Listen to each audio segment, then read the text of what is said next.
Hola, ¿qué tal? Muy buenas noches, bienvenidos a El Día D, como cada jueves aquí en la pantalla del canal público de la región, el canal de la Universidad Nacional de Mar del Plata, donde todos los jueves vamos analizando, y jueves ya hace bastantes jueves, hace unos cuantos meses que venimos en el marco de la pandemia y también en el marco, en los últimos tiempos, en los últimos meses, de una confusión sobre los términos y condiciones por los cuales vamos circulando en el marco de esta pandemia, ¿no? Porque, digo, desde que se dictaminó la cuarentena, al principio todo claro y después empezaron como los vaivenes, ¿no? Las primeras aperturas y todo lo que ya sabemos que ha ido ocurriendo.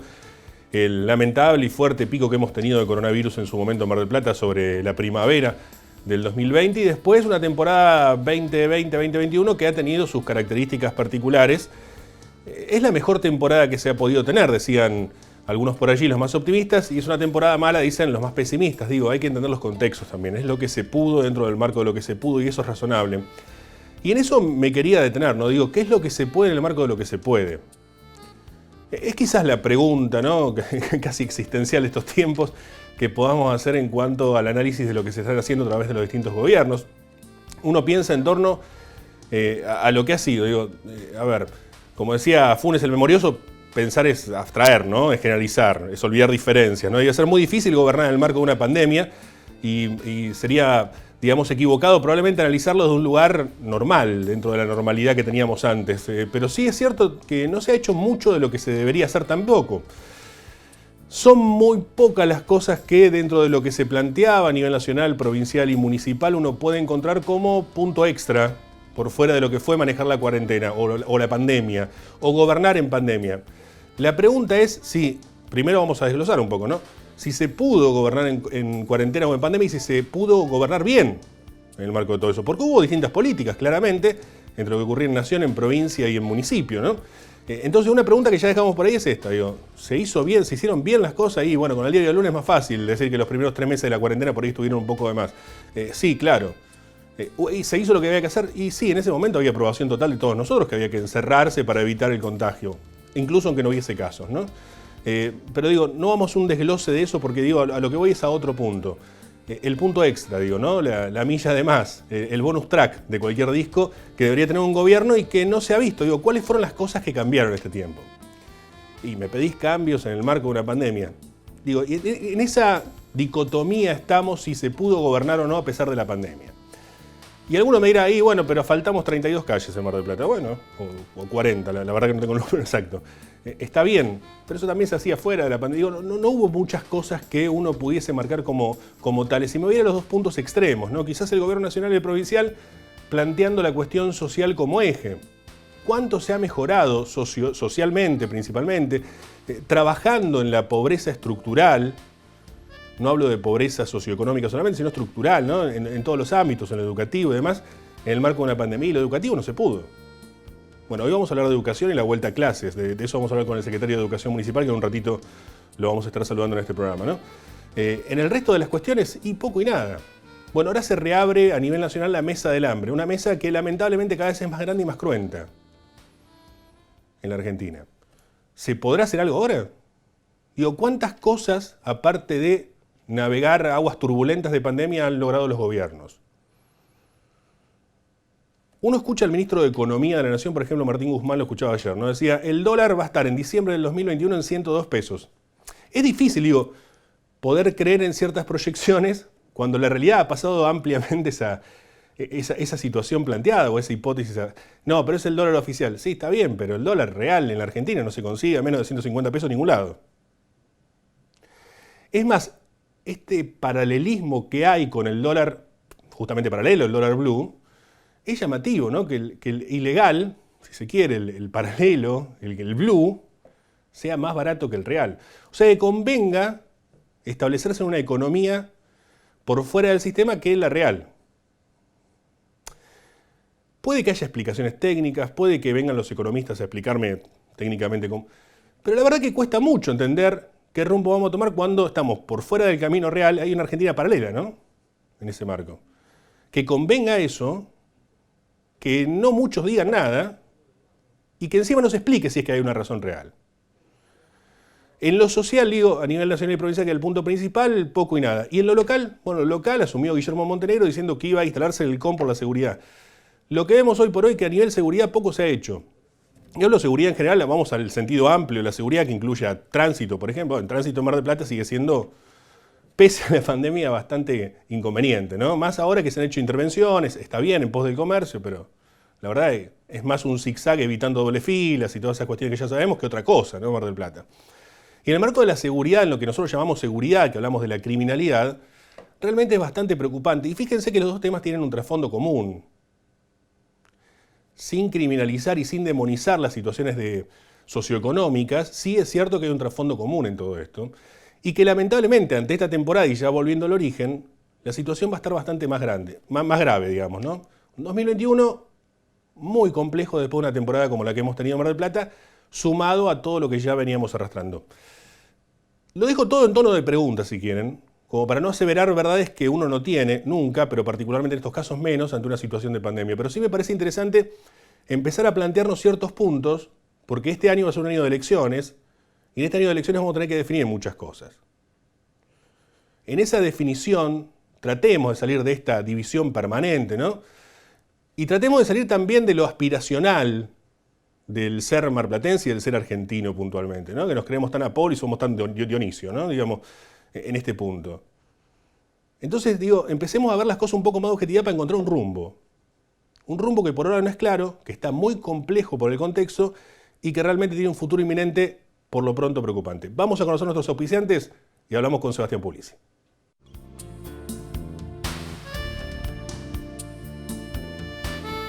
Auspician este programa. Sindicato de Empleados de Comercio Zona Atlántica. UTE, El Libertador. Sindicato Luz y Fuerza Mar del Plata. Colegio de Ingenieros y Centro de Ingenieros de Mar del Plata. Terminal de Contenedores 2 de Mar del Plata. Unión Trabajadores Hoteleros y Gastronómicos de la República Argentina, Seccional Mar del Plata.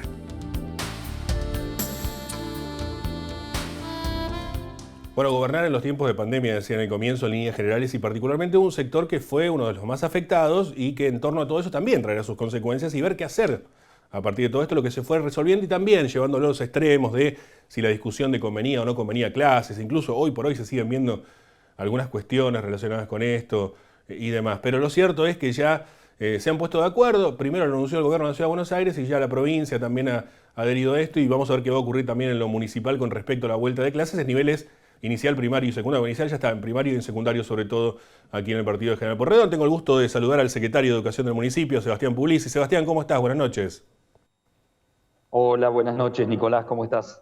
Bueno, un gusto en saludarte y gracias por atendernos, Sebastián, por estos minutos. Sabemos que mucha tarea, más aún en estos tiempos. Digo, ¿cómo está la situación hoy? Si tuviésemos que plantarnos hoy y pensando en lo que vendrá en este 2021, ¿cuál es la situación actual, Sebastián?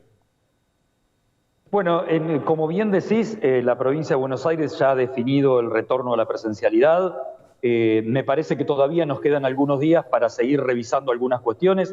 Es más, por estos días en que los equipos directivos están volviendo luego de su descanso anual, están trabajando equipos directivos, equipos docentes e instancias supervisivas de la provincia de Buenos Aires para ver en cada establecimiento educativo cómo va a ser el regreso. Porque en realidad no podemos hablar de la vuelta a clases en Mar del Plata, sino que debiéramos hablar de la vuelta a clases en cada institución. Y esto tiene que ver con características de cada establecimiento educativo. Aula más ventilada o menos ventilada, cantidad de estudiantes que se mueven por sus propios medios y otros que toman transporte público, ingreso y egreso escalonado de las escuelas, pausas, o sea, lo que conocemos como recreo, también escalonados por parte de los estudiantes. Es decir, que no va a ser un regreso del mismo modo para todos los chicos y chicas de la ciudad, sino que cada escuela va a tener su particularidad y eso tiene que ver con cada uno de los edificios de los establecimientos educativos, en qué condiciones están y cómo están para ser habitados. En el marco de todo eso, vamos a ir desglosando, si te parece, porque creo que hay varios temas para analizar de esto, ¿no? Como bien marcaba Sebastián, digo, el tema del transporte es el primero. Digo, ¿cómo va a influir esto o no? ¿O qué licencia se va a dar a aquellos que no tengan otro medio más que el transporte público? ¿Cómo se va a ordenar, digamos, esta cuestión, en principio, del transporte? Por eso nosotros le pedíamos a la provincia de Buenos Aires que rápidamente diera pistas, porque en realidad en las ciudades grandes donde decimos, bueno, hay muchos establecimientos, más de 300 en la ciudad, y poner a los chicos en el transporte público realmente es un gran problema. Distinto es lo que pasa en ciudades chicas, en pueblos pequeños, donde los chicos, las chicas, las familias se mueven dentro de ese pueblo, dentro de esa localidad, tal vez con transporte propio. Entonces, ese es uno de los puntos importantes, el transporte público. Y otro punto importante tiene que ver con las enfermedades preexistentes de los docentes, con las enfermedades preexistentes a la pandemia de los auxiliares. Ese también va a ser un punto importante. Fíjate que los protocolos, Nico, lo dicen con mucha claridad. Establecimiento que no tenga todo su baño funcionando, toda su batería de higiene funcionando, es una escuela que no puede estar en condiciones de volver a la presencialidad. Por lo tanto, me parece que hay mucho camino por recorrer en estos próximos 20 días que nos quedan, de poner en valor las escuelas para ver cuáles son aquellas que puedan realmente albergar a los chicos en sus instalaciones. Y además hay otro tema, cantidad de papás que pueden estar en la puerta al mismo tiempo. Por eso, insisto, es un ajedrez. Cada escuela va a ser muy particular en su regreso, porque cada equipo directivo va a tener que alternar ingresos y egresos, pero también espera de los papás. Todavía no tenemos la letra chica bien definida, pero en principio se está hablando de una semana de presencialidad y una semana de virtualidad, o sea que sería un sistema mixto. Ajá. En ese marco, el ideal sería ese para comenzar, Sebastián, según lo que entienden ustedes, más allá de lo que después se termine dictaminando, digo, pero en principio, ¿a qué es lo que apuntan ustedes de la Secretaría, por lo menos la Secretaría de Educación Municipal, y particularmente a vos, Sebastián, que es una persona que sabes mucho de educación y que has trabajado mucho en el tema? Mira, nosotros como Secretaría de Educación de la Municipalidad dependemos de la Dirección General de Cultura y Educación, que es quien propone el marco normativo. Nosotros tenemos que aceptar ese marco normativo. Vos sabés que las escuelas municipales dependen de la Dirección de Educación de Gestión Privada. Este es un tema histórico que venimos trabajando con la provincia, intentando salir de ese marco normativo, pero para la provincia nuestras escuelas municipales públicas son escuelas privadas, por lo tanto nos movemos dentro del marco normativo que nos propone la DIEGEP, la Dirección de Educación de Gestión Privada. Podemos tener por ahora esta presencialidad, es la que mejor podemos tener, es decir, ¿a qué presencialidad volvemos? A la que nos propone la provincia y la mejor que podemos tener. Esperemos que rápidamente aparezca la vacuna, esperemos que rápidamente se resuelva esta situación, porque la verdad que los docentes lo que queremos hacer es volver al aula, volver a la presencialidad, porque la presencialidad tiene que ver con nuestra razón de ser como docentes y como escuela. Es el encuentro con el otro, es el aprendizaje colaborativo, el aprendizaje compartido. Hicimos lo que pudimos en este año, se trabajó mucho, pero la verdad que el Zoom no es el ideal, esto no lo digo yo, sino que lo dicen todos mis colegas. Se trabajó muchísimo, Nico. La verdad que decir que no hubo clases es casi ofender a los docentes, porque los docentes sí trabajaron, no desde la presencialidad, pero trabajaron mucho. Por lo tanto, esta vuelta a la presencialidad, créeme que es esperada por todos, por padres, por chicos y chicas, pero también por los docentes. Por eso a veces a mí me enoja un poco cuando algunos dicen los docentes no quieren volver. Yo digo, poner al docente en ese lugar de pretender esta locura global, a volver a un trabajo como el que hicieron siempre, me parece que no es justo. Pero bueno, tenemos la presencialidad que podemos, vamos a trabajar en ese sentido, ojalá se termine todo esto pronto y la vacuna ponga las cosas en su lugar. Sí, coincido en eso. Pido disculpas si alguna vez dije que no hubo clases, es el sentido de que no hubo presencialidad en las clases y está muy bien marcarlo, porque de hecho muchos docentes han trabajado más por manera virtual que lo que trabajaban con presencialidad. No digo esto por la asistencia, por las situaciones, incluso hasta particulares de algún alumno ante su realidad socioeconómica, de tener que asistirlo personalmente prácticamente en cada caso, y esto ha ocurrido. Y justamente quería ir por ese lado. El segundo punto son los docentes, ¿no? Empezábamos con los chicos, cómo llegar a clase y demás, y el tema de los padres. Ahora los docentes, ¿cómo se trabaja con los docentes a partir de esto? El plan de vacunación seguramente, y en cuanto a los cuidados hay capacitaciones distintas. ¿Cómo se va a trabajar con los docentes en esto, Sebastián? Bueno, la provincia de Buenos Aires, en una de sus últimas resoluciones, mandó cuáles son las enfermedades que dispensan al docente de ir a la escuela, que lo eximen de ir a la institución educativa. Tienen que ver con enfermedades obviamente previas a la pandemia, tiene que ver con enfermedades respiratorias, tiene que ver con embarazo en el caso de las docentes mujeres, tiene que ver con algunas enfermedades que no van a ser posible que estén de manera presencial. La provincia ya anunció un ambicioso plan económico para ponerle reemplazo a todos esos docentes, de manera tal que habrá que trabajar contra reloj en estos días que quedan para cubrir esos espacios que los docentes con licencia, que los docentes con enfermedades preexistentes no puedan cubrir, porque los chicos tienen que tener a sus docentes, así que bueno, va a haber que hacer un trabajo muy rápido y contrarreloj para ponerle suplente a esos maestros que no puedan asistir.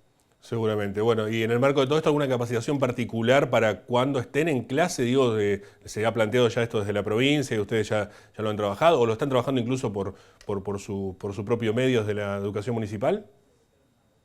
No, en estos días hay reuniones de equipos directivos, equipos docentes e instancias supervisivas, y es en esas reuniones en las que se va a trabajar la posibilidad de regreso, de qué manera se puede regresar y cuáles son los cuidados extras a tener en cuenta. De todas maneras, el protocolo en principio es el básico: distanciamiento, lavado de manos permanente, que lo conocemos porque lo hemos venido hablando en el último año, pero hay que equipar a las escuelas para que eso pase. Las escuelas van a tener que tener jabón líquido, toallas de papel, alcohol 70-30, 2 trapos de pisos en el ingreso, es decir, cuestiones que no estaban en el cotidiano de la institución educativa y a partir de esto que nos pasa van a tener que estar. Por lo tanto, insisto, nos queda poco tiempo para preparar las escuelas. Con respecto a la educación municipal, venimos trabajando mucho con un equipo conformado por el Ente de Servicios Urbanos, la Secretaría de Obras y Obras Sanitarias, Sociedad de Estado, junto con un equipo de infraestructura de la Secretaría de Educación, poniendo en valor las instituciones educativas y sobre todo ocupándonos mucho de lo que tiene que ver con sanitarios. Seguramente. Sebastián, pregunto esto, no puedo sacarte del rol de secretario de Educación, pero sí hemos tenido muchas charlas, sobre todo en radio, durante mucho tiempo cuando no lo eras y planteábamos la cuestión desde la persona tan entendida en estos temas. Digo, ¿cómo se puede analizar, o lo voy a intentar, cómo se puede analizar, digamos, la situación de no haber tenido clases presenciales, el cambio de sistema y demás, y sobre todo pensando en una brecha que se ha generado desde las posibilidades tecnológicas, ¿no? Hablaba al comienzo de lo social, de las posibilidades que han tenido muchos chicos y otros no, y uno cuando ve a grandes rasgos, ¿no? Yo me estoy entrando mucho a partir de lo que me estás contando, digo, pero cuando ve a grandes rasgos cómo va a ser este 2021 y ve, no sé, en mi caso mis hijas ponen al colegio privado, está bien, y en el colegio privado me dicen, mira, nosotros vamos a buscar estar todos los días en clase, y noto que por ahí, por deficiencias de infraestructura o por distintas cuestiones, en escuelas públicas no se va a poder ir todos los días, digo, la brecha es como que se va a agrandar, digo, ¿cómo vas analizando esta situación en torno a la diferencia que se ha generado a partir de la pandemia, que excede a cualquier decisión gubernamental, si se quiere, o política, ¿no? Tiene que ver con una cuestión de lo que ha ocurrido y de las deficiencias que se arrastraban de antes. Digo, estas diferencias que puede haber en este 2021, las que ya se marcaron en 2020 porque ya existieron, y en todo caso, ¿qué efecto puede generar el ni siquiera poder volver a una presencialidad en clase, a las aulas? Mira, Nico, la pandemia en realidad puso blanco sobre negro y visibilizó las diferencias de origen y las diferencias que conocíamos.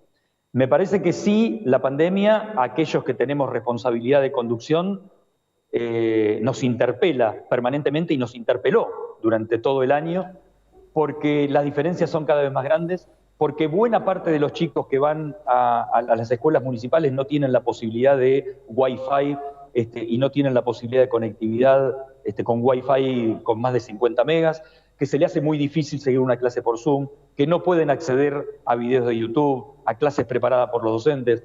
Por lo tanto, insisto, nos interpela y nos pone en condiciones de pensar. Yo creo que, Nico, a mediano plazo, a corto plazo, en la conectividad como en algún otro momento de la historia pensamos en el libro de texto. Creo que hay que universalizar la conectividad para los chicos. Esto, la verdad, Nicolás, excede presupuestos municipales, esto está por fuera de lo que puede hacer un municipio, pero me parece que seriamente hay que pensar a corto plazo en la conectividad para todos los chicos desde sus hogares, porque fíjate, antes de llegar a la gestión nosotros decíamos, vamos a conectar a todas las escuelas con internet. Bueno, eso nos quedó corto, porque no alcanza con las escuelas, los chicos debieron quedarse en sus casas y no pudimos garantizarle conectividad. Con la tarea que eso implicó para los docentes, porque para aquellos chicos que no tenían conectividad, ahí estaban los docentes, los equipos de orientación escolar, algunos equipos directivos, llevando un cuadernillo, llevando un módulo, aprovechando el momento en que los chicos iban a buscar algo de alimento a la escuela para entregar y devolver el módulo. Es decir, me parece que hay que replantearse el modelo de escuela tradicional, pensar en otra cosa, algunas cosas quedaron para quedarse.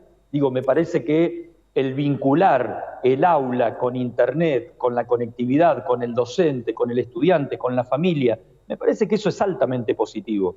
Y la pandemia aceleró los tiempos. Ahora, la segunda parte, lo que nos queda es poder darle a todos esos chicos que no tienen la posibilidad, a esas familias, la conectividad necesaria. Claro, es volver a un Conectar Igualdad, un programa similar a aquellos que hubo en su momento, pero con conexión a Internet, porque no solamente la computadora, sino también la posibilidad de...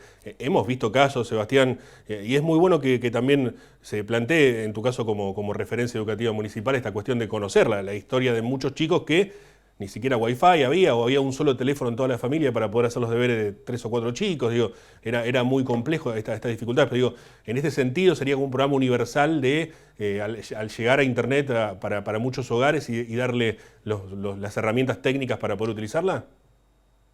Yo entiendo que debería ser un programa con alcance nacional de ese tipo, para garantizar que todos los chicos puedan tener su acceso. Esto que vos decís no es nada más que una anécdota, esto lo hemos visto en el sistema municipal mucho. Un solo teléfono que tenía el jefe de familia, que ponía a disposición de 2, 3 o más hijos cuando volvía recién de su horario laboral. Por lo tanto, el docente trabajando con conectividad sincrónica, algunas veces se podía, algunas veces no. Realmente fue muy duro para algunos chicos, para algunas familias, este año de distanciamiento, donde no se pudo aprender todo lo que había que aprender, donde el docente no pudo enseñar todo lo que había planificado en febrero y marzo del año pasado. Digo, nos queda mucho por hacer, y este año, Nico, el 2021, no va a ser más sencillo que el 2020, va a ser muy duro, va a ser de mucho trabajo, porque hay que priorizar contenidos, hay que tratar de que los chicos aprendan eso que no pudieron aprender en el 2020, pero también tienen que aprender los contenidos del 2021, así que hay mucho trabajo por delante. Una nueva era empieza en la educación, Sebastián, ¿no? Sí, la verdad es que un momento distinto que nos obliga a los docentes a trabajar de otra manera, ya no por compartimentos estancos. El maestro de cuarto, por dar un ejemplo, va a tener que trabajar muy cerca del de tercero, pero también muy cerca del de quinto. Es decir, los maestros vamos a tener que abrir nuestro aula, como se venía haciendo, pero insisto, la pandemia aceleró los tiempos. Los docentes de secundario vamos a tener que trabajar de una manera distinta, ya no por materia, insisto, como un compartimento estanco, sino por proyectos de trabajo.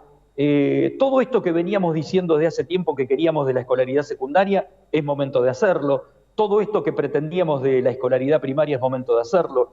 Pero esto implica cambios muy profundos. Fíjate, Nico, que venimos de más de 200 años de una escuela presencial, graduada, conservadora. Es momento de cambiar. Un abrazo, Sebastián. Muchísimas gracias por estos minutos. Gracias, gran abrazo. Sebastián Puglisi, secretario de Educación Municipal. Vamos a una pausa, quédese que ya volvemos. Unión Trabajadores del Turismo, Hoteleros y Gastronómicos de la República Argentina, Seccional Mar del Plata, San Luis 2548. Viajar en colectivo te conviene. Ahora tenés una respuesta inmediata a todas tus consultas. La nueva línea gratuita de atención al usuario, 0800-333-0701. Viaja asegurado, viaja tranquilo. Subite a los colectivos de Mar del Plata. Colegio de Ingenieros y Centro de Ingenieros. Compromiso y responsabilidad profesional al servicio de la comunidad. Terminal de Contenedores 2 de Mar del Plata. Trabajando por un puerto multimodal y una ciudad productiva. Seguinos en nuestras redes sociales y entérate de todas las actividades legislativas. Honorable Cámara de Diputados de la Provincia de Buenos Aires. Sindicato Luz y Fuerza Mar del Plata.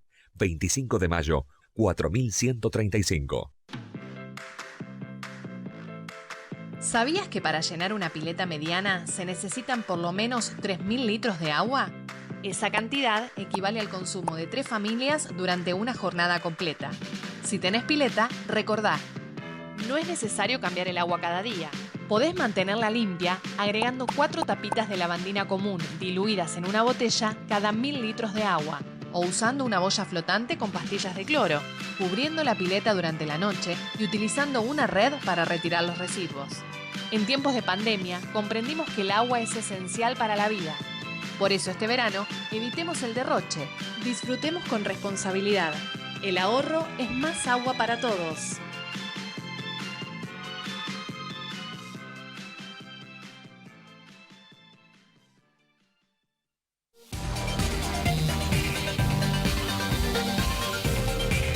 Folletos, afiches, formularios continuos, libros, revistas, periódicos, impresos comerciales y sociales. tenés que imprimir Del Plata, la imprenta.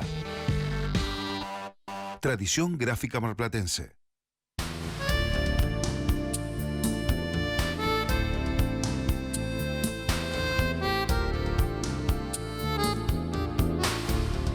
Comenzamos un nuevo bloque y vamos a hablar de economía. Como habitualmente lo hacemos en este programa, vamos a hablar con el licenciado Roberto Ortega. ¿Cómo andás, Roberto? Buenas noches.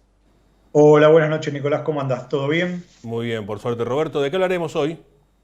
Mira, vamos a hablar del debate que se viene, que está a full en las redes últimamente.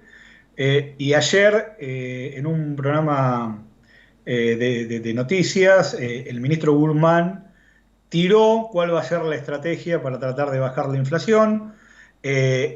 La estrategia tiene dos patas, ¿está bien? Y después vamos a plantear una cosita si tenemos tiempo, pero tiene dos patas. Una es el de acuerdo de precios y salarios con los sindicatos y los empresarios. Y para garantizar eso, desde el Estado lo que van a hacer es que van a empezar a atrasar sistemáticamente el tipo de cambio. ¿Está bien? Ayer anunció formalmente el ministro de que a fin de año el dólar oficial va a estar a 102 pesos, lo cual implica una devaluación en todo el año de 25%. Para que vos tengas una idea, venían devaluando, que anualizado daba el 50%, es decir, que van a bajar fuertemente el nivel de la devaluación, con la idea de que con eso van a retraer, digamos, la expectativa inflacionaria. Entonces, eso el panorama. Ahora, ¿qué problemas trae esto? ¿Está bien?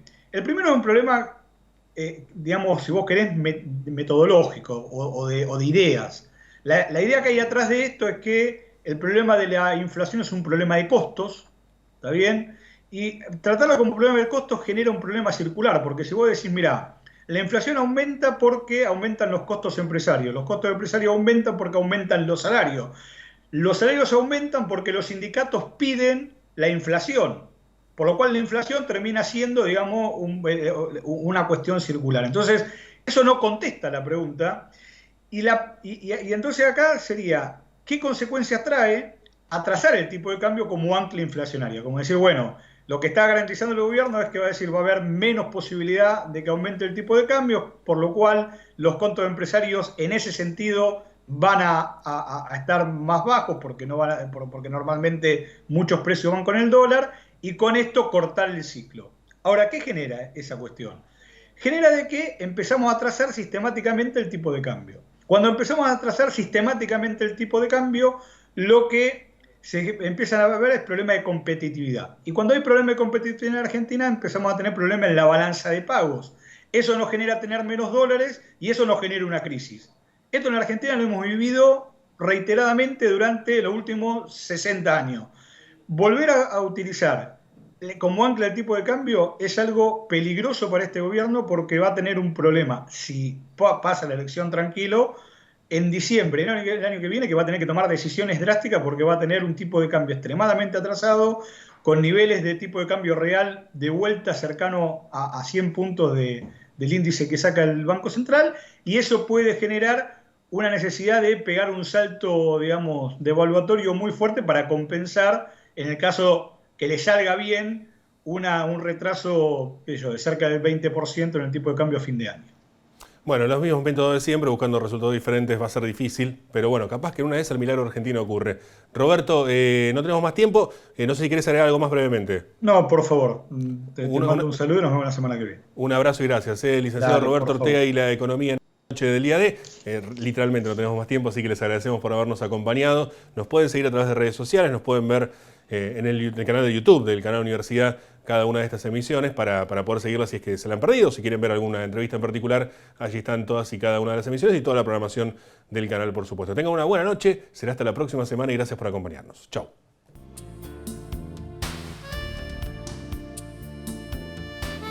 Auspiciaron este programa. Sindicato de Empleados de Comercio Zona Atlántica. UTE, El Libertador. Sindicato Luz y Fuerza Mar del Plata. Colegio de Ingenieros y Centro de Ingenieros de Mar del Plata. Terminal de Contenedores 2 de Mar del Plata. Unión Trabajadores Hoteleros y Gastronómicos de la República Argentina. Seccional Mar del Plata.